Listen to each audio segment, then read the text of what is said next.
windswept coast of Scotland, whispers of a terror like no other spread like wildfire. Farmers locked their doors, travelers abandoned the roads. It was said that those who ventured too far from the safety of their villages might never return. Their fates were sealed, it was rumored, by a shadowy figure and his twisted brood, a family that stalked, hunted, and feasted on the flesh of their victim. But what was it that inspired this level of fear? The story begins in the early 16th century, when Alexander Sawney Bean was reportedly born into a poor labourer's family in East Lothian, Scotland. Disenchanted with a life of hard, honest work, Sawney rejected the social norms and moral obligations of the time. He fell in with a woman who, according to some sources, shared his disdain for conventional living, and supposedly his grisly taste for human flesh. This woman would become his lifelong partner in crime, and together, they embarked on a life of horrific brutality. Seeking isolation and the perfect place to evade law and order, the couple made their way to the rugged coast of Ayrshire. Here, they discovered a cave near Benane Head, deep and secluded enough to remain hidden from passers-by and sheltered from the curious eyes of villagers. This cave would become their hideout and home, a place where they could carry out their bloody reign of terror undisturbed. As the years passed, the Beans began to grow their family, though not in a typical manner. They allegedly had children, who then bore more children through incestuous relationships within the family. This would eventually result in a clan of 48 members, sons, daughters, grandsons, and granddaughters, all born into a nightmarish cycle of murder and cannibalism. These children grew up knowing only the dark cave walls and the bloodied hands of their parents, raised to regard humans as prey. The clan supposedly relied on raids to sustain themselves. Under cover of darkness, they ambushed travelers and traders passing through the desolate roads of Ayrshire. With practiced precision, they would overpower their victims, robbing and killing them on the spot.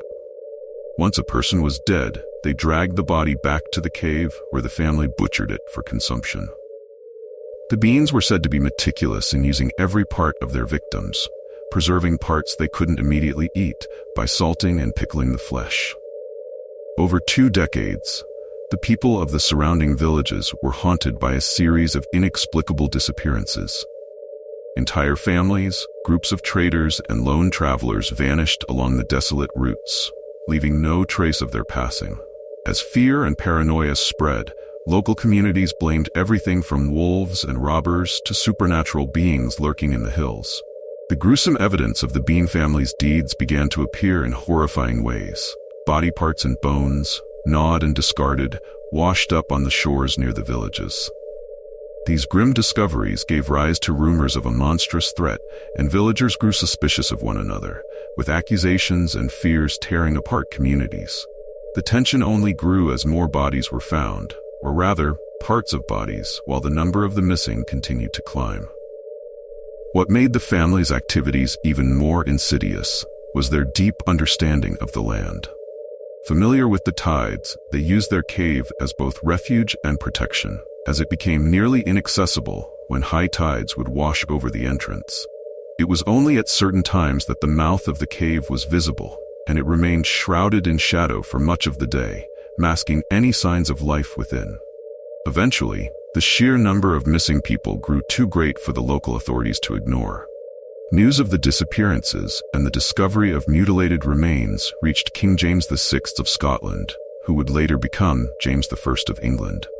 Driven by both horror and a need to restore order, the king took action.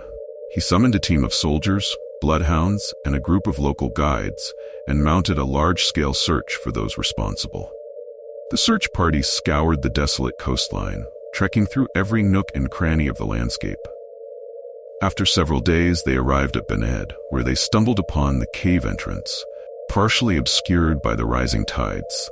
What they found inside reportedly shocked even the most battle-hardened soldiers.